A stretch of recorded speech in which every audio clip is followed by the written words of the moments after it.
everything else. No. Oh, our next guest won, and then all of a sudden, oh, but he won't be here. Yeah, this guy's so cancer with him. Does the greatest of all time, Paul Heyman, work? Ha! It's a hell of a lot harder than you did. Wow. Next. All right, Mr. Heyman is here. First question in the front row. Hey, I'm Paul, Bill Pritchard from WrestleZone.com. So the question is, how am I doing? Oh. It's actually, I think, a simple question. What inning are we in? Bottom of the third. I mean, we're just figuring this stuff out.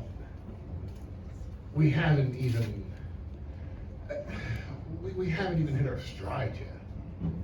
There's just, if you want to take the arrogant approach, I'm sure Paul Levesque will tell you all the box office records that have been smashed.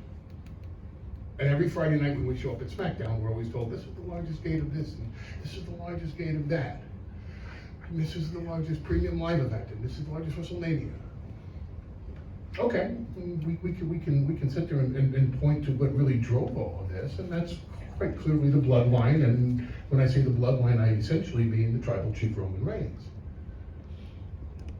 But we're just figuring this out. There's so much more to learn. There's so much more for us to grasp. There's so much more for us to master. It's a craft, and it's an evolving craft. It's like mixed martial arts. If someone sits there and says, you know, I'm a 19th Dan black belt in jiu-jitsu, they're going to get choked out the next week, because it's an ever-evolving sport, and this is an ever-evolving form of entertainment. And if you sit there and you think like, man, we got this. This is it. Okay, we're cruising now all the way to WrestleMania. We're going to be replaced, and we should be. If you don't come at this with the greatest ambitions to be much better tomorrow than you are today, and much better 2 days from now than you are tomorrow, then you're not here to be the greatest of all time. And that's what Roman Reigns wants to be, and that's what Roman Reigns is determined to be. And I mean, for me, that's the only reason why I agreed to have life after Lesnar. How could I have ever topped the run I had with Brock Lesnar? Roman Reigns. Because he's that ambitious, because he wants it that badly. So what inning are we in? Bottom of the third. Wait till you see what we got in the fourth. Thank you, Mr. Pritchard. And I'm doing fine, thank you for asking. Hi, AJ from the AJ Austin Show. There's been a lot of turmoil in the Bloodline recently, with Solo Sikoa seeming to be separating himself from Roman Reigns. What do you think Paul Heyman will be doing next after the Bloodline disbands? Tough question today. I don't know what will you do when the Earth blows up and we all live on Mars because of Elon Musk. I mean, we're case in point, bottom of the third, and you're asking questions like, you know, it's the seventh inning stretch. The Bloodline disbands. We're there already. That's it. There's no more stories to tell. We already know why Jimmy did what Jimmy did. We already know what's going on between Solo and Roman Reigns. We already know where the wise man Paul Heyman stands. We'll do it all on Friday. Calm down a little with the progression of the storylines. We've been doing this for 3 years, and not once have I heard a credible person say, it's been dragging on. It doesn't drag on.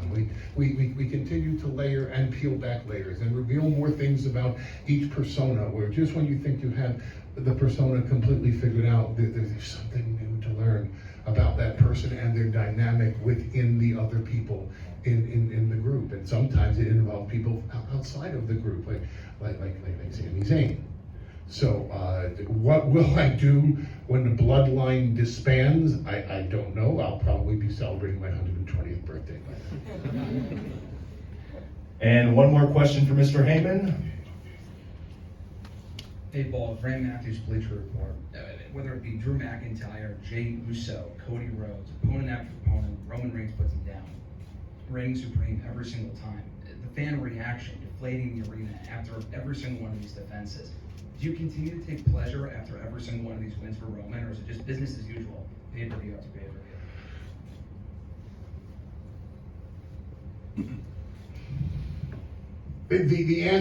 The short answer to your question, do I continue to take pleasure in every one of his performances? Yes. The in-depth answer to your question is that question is based on the premise that the thing that I'm most proud of is the match, the victory. I can't think of a frame of television I've been on and shared with Roman Reigns in the past 3 years that hasn't been a career highlight for me, or a life-affirming moment as a performer, or a writer, or a director, or a producer, or a collaborator. I once heard Edward Norton trying to describe what Marlon Brando did to acting. And Edward Norton said that Marlon Brando tilted the axis of how an actor approaches his craft. And to me, that's Roman Reigns. He has so completely redefined how we approach this industry, this genre. I truly, in my heart, don't believe that anyone in that locker room right now is in the same genre as Roman Reigns. I think they're all trying to figure out how the Bloodline got to where he is. His understanding of the medium, of the platform, and again, it goes back to the pandemic. Everybody looked at the pandemic for the limitations that were provided. And in our first phone call together, as we started to conspire this entire theory, was, wow, we can whisper on television and talk like this and the cameras can zoom in. We can do movie scenes in the locker room and people are going to be engrossed.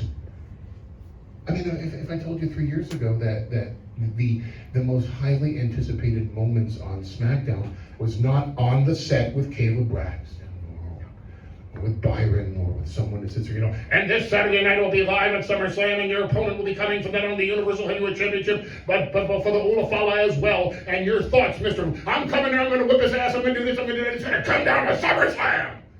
And that's what this business was, and it was great.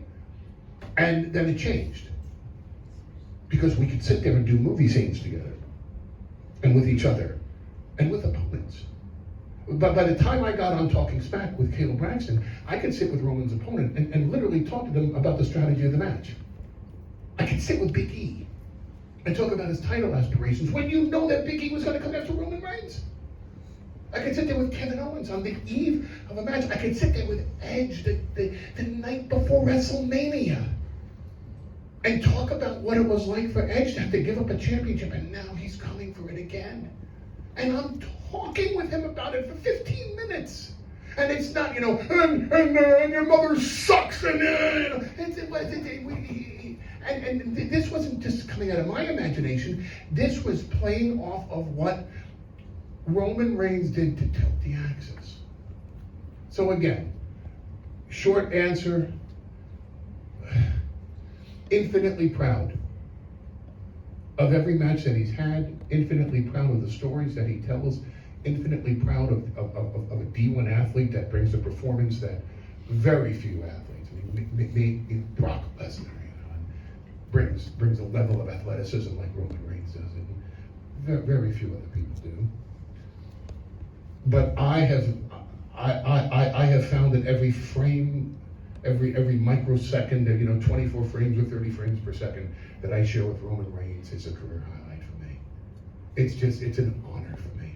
When I tell you that I acknowledge the tribal chief, I tell you in my heart of hearts, I acknowledge the tribal chief, because he is to me, because he's embodied it. He's taken over that persona. He's stepped into the skin.